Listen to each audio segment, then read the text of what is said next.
जी बिस्मिल्लाहिर्रहमानिर्रहीम। आज जहांगीर तरीन साहब के रिहाइश गाह पर हम तशरीफ़ लाए हैं और इंशाअल्लाह कल पेशी पर भी इनके साथ जाएंगे और भरपूर इनके साथ हम इज़हार यकजहती कर रहे हैं और अंदर इंशाअल्लाह और भी पार्लियामेंटेरियंस पहुंच चुके होंगे और बस इंशाअल्लाह भरपूर तरीके से जहांगीर तरीन के साथ खड़े हैं। कोई तरीन साहब मुखालिफ ग्रुप को सरप्राइज़ देंगे कल? नहीं, मुखालिफ ग्रुप को सरप्राइज़ क्या देना है, बस पहले जितनी तादाद थी उससे ज़्यादा होगी तादाद, यही सरप्राइज़ हो सकता है। इसके अलावा तरीन साहब ने उस दिन भी कहा कि पाकिस्तान तहरीक इंसाफ में वो हैं और पाकिस्तान तहरीक इंसाफ में वो रहेंगे, तो मैं नहीं समझता कि इससे ज़्यादा कोई सरप्राइज़ हो सकता है कि तादाद ज़्यादा हो।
पाकिस्तान में मिनिमम 80 शुगर और ये जस्ट तरीन साहब के खिलाफ FIR सिर्फ उनके खिलाफ केस बनाए गए हैं।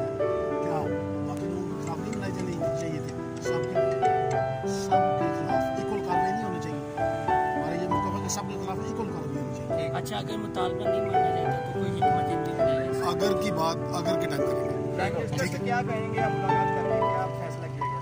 हम प्राइम मिनिस्टर साहब को ये कहेंगे कि तरीन साहब के साथ जो ज्यादती हो रही है हमें इस बात का मौका दें कि हम सबको एक मरतबा सुना जाए और उसके बाद जो प्राइम मिनिस्टर फैसला करेंगे वो देखेंगे इंशाअल्लाह।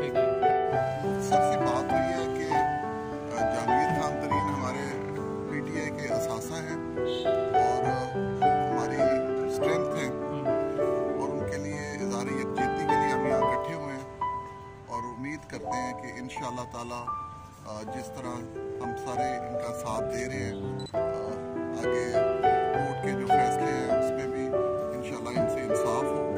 और हमारी PTI हम अपने प्राइम मिनिस्टर पाकिस्तान मेरे कायद इमरान खान से भी रिक्वेस्ट करेंगे कि हमारे बहुत बड़ा असासा है, इनके साथ इंसाफ होना चाहिए। और हमने ये भी प्रोग्राम बनाया है कि हम मिल के जितने आज यहाँ पे पार्लियामेंटेरियन इकट्ठे हुए हैं PM से टाइम लें और PM साहब के पास जाके